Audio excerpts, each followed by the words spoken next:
And our guest on our feature segment today is a person who might be able to address some of that. Bryce Campbell is the proprietor of Phoenix, Arizona-based Bryce Security Fastener, and also a deep thinker and author. His company designs, manufactures, and sells a wide variety of security fasteners, including the Penta Plus, Penta Nut, the Raptor, and the Key Rex. And we're going to spend some time discovering the origins of a couple of those trade names, Bry, as we welcome Mr. Campbell to the podcast right now. Hey, Bryce, thanks for hopping on with us. Thank you. So what made you think of the T-Rex for one of is it a screw, the Rex? Well, Key Rex, originally it was called a keyed lock. All right. It didn't have any fins to it.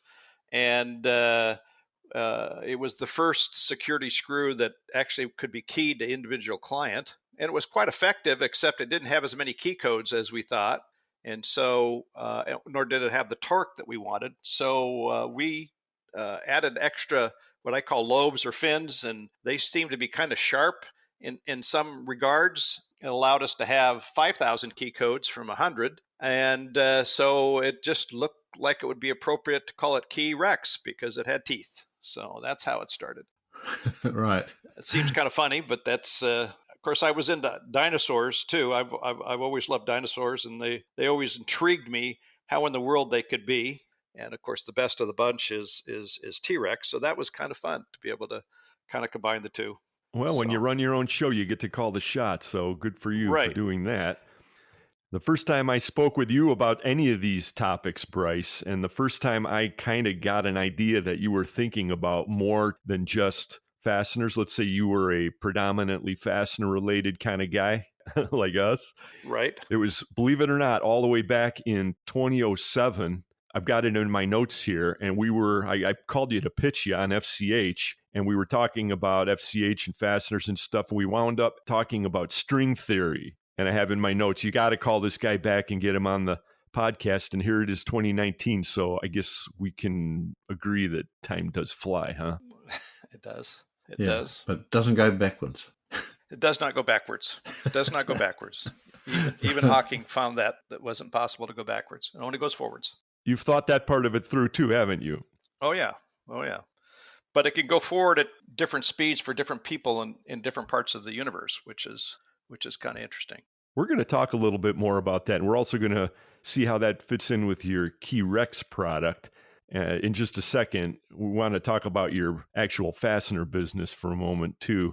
But real quickly, do you have kind of a elevator pitch definition of time? I mean, what is time?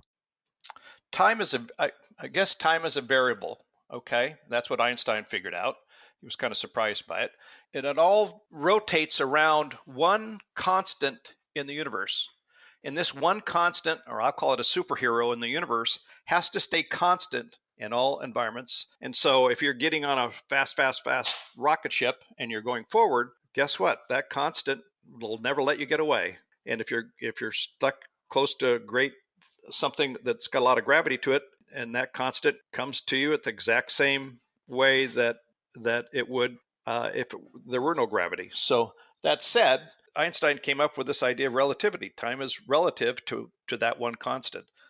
You know, all the definitions that I've heard when I ask that simple question seem to always beg the question in the sense that they use the term to answer the question that's being asked, which is fine because it's a hard thing to define. I'll tell you one that seems useful to me. Time is the medium of events. Right. And that's the way that I think about it. And I think that some of the ways that you're going to define the properties in the way that it relates to space and other things, ways that I can't conceive of. I'm not an Einstein or a physicist or any of the above, but that's how, in my simple mind, I think of it. And so with that, we're not talking to you. You like that? Yeah, well, that was good. I make everything too complicated. Yeah, we got Brian around for that, Bryce. Okay, good. I'm sitting very quiet. Yeah, well, I think you're going to take the reins here in a second. We're talking to you not from Phoenix, Arizona today, Bryce, but you're up in the Pacific Northwest somewhere, aren't you? And what are you doing up there? We have a beach house on the Oregon coast, and Arizona this time of year is 110, and the Oregon coast is about 65. So being that heat is becoming kind of debilitating, we're here, and hopefully the company's running well down in Arizona. So though the worries persist, they're doing a good job down there. So It's one of those deals. I thought for some reason you were also up there on fastener related business, but I get it. Cool. nope. Well, it is August. It is August, and my wife found that she couldn't handle the heat anymore, and we said, you know what? We've been married 50 years here in another month, and I'm going to do what I said I would do. And so now we bought a beach place up here, and it's time to spend some time at the beach. Well, I can't blame you on that. You got to rest up for Vegas, right? True. Hey, it says on your website that Bryce Fastener makes millions of security fasteners and keeps track of 300 million. Now, Right. Can you explain that a little? That's intriguing. Well, it's kind of mathematical. Everything seems to be. Yes. Well, normally a Torx product has got 6 lobes. We happen to have 7, and we vary the lengths of the lobes. And so what ends up happening is we put it to a nice little formula, so we know exactly what it is, and it's kind of a secret formula. It's kind of our little enigma code, to be honest with you. And we have kind of a little enigma process we go through, and we assign a key code to randomly. By the way, we throw dice to come up with what the key code is, and everything is different. Every single lobe is different. Every single gap between the lobe is different, and every single length of the lobe is different. And by the time you add that up, you've got millions, actually billions upon key codes. And we choose to pick out 47 million and say those are the ones that we're going to use. And so it allows every client to get their own unique key code, and it really works well. As a matter of fact, we just got an order from Nintendo yesterday. So I don't know where they're using it, but I can imagine. And we develop a product to get it out in a few weeks, and including bits and everything. And so far, it has been almost unbreakable. It's been kind of amazing. So all of our fasteners really came from a time. I was once, I was like number 3 or number 4 in the security fastener industry. I used to advertise in Thomas Register, and we sold, of course, a lot of hex pin and Torx pin. And I, as a result, was very aware when all of a sudden the bits start showing up at retail hardware stores. And we had, Yeah.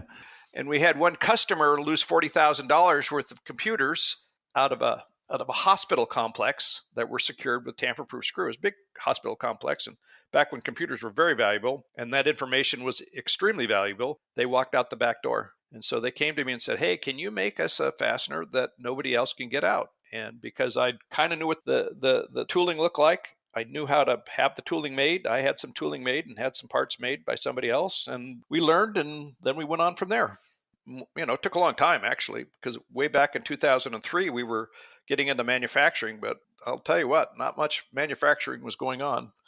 But as it turned out, more and more people tried it, and we still have some people from 2005 that are using our fasteners, the very first articles that we put out. I had one guy call the other day, and he said, I remember you convincing me to go ahead and buy this fastener, and I'm putting it on gas station air pumps, where they have a coin box. And he says, it's still working. And I think that was kind of neat. 14 years later, a part that we designed in the very beginning, with not all the features we have today, is still working and functioning, and he's still ordering them to this day. Yeah, it's great when you look back at long-term customers and how you got them and how you kept them.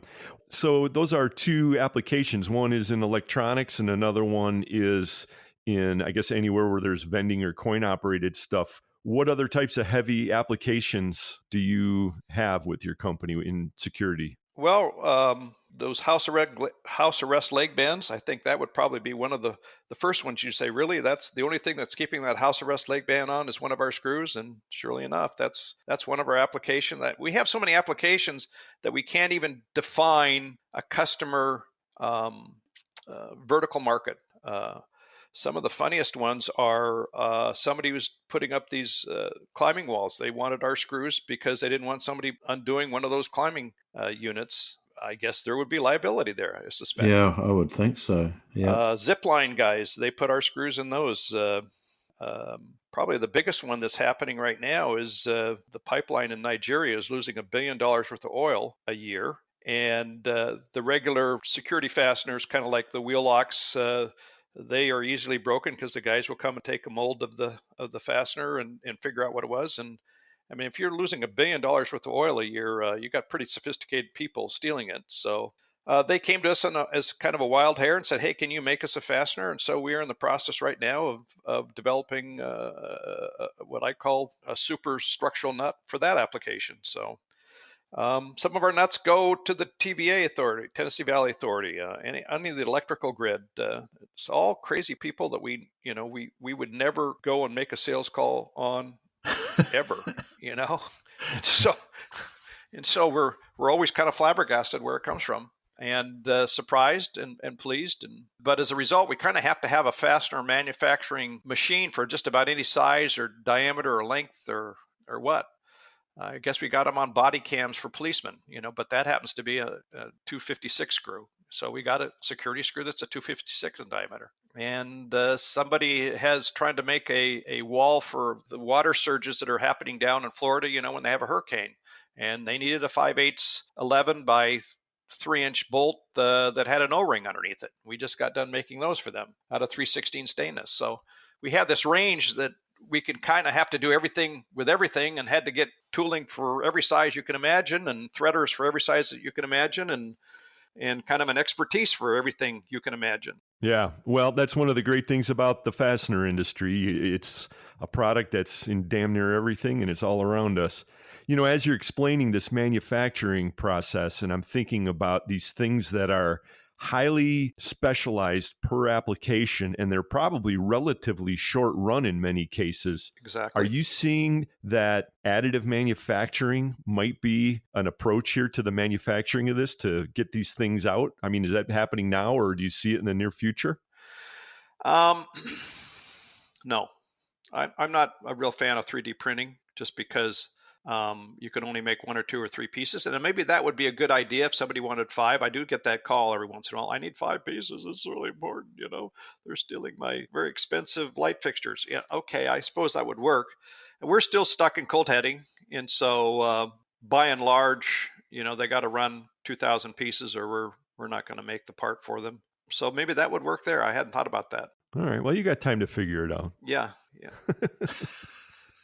I don't know. Can you do it? Can you do that? Can you do that? That manufacturing where you can hold 2/10 of or a tenth of a thousandth in your designs? I'd be intrigued to find that out, because we generally do with our keyways. We're holding 2/10, or we're holding a thousandth to 2,000ths tolerance, for our different keyways. And I just wondered if that would be a possibility. Maybe.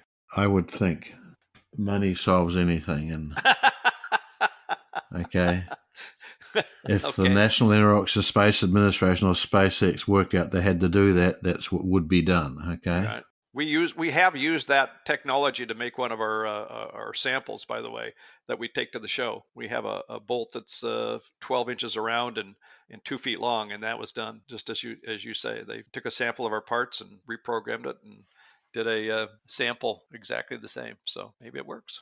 Okay, so maybe that's going to be a force. Maybe it isn't. What other things are impacting the security fastener business these days? We just heard the Fastener Distributor Index report with Mike McNulty, and so we shot over 50.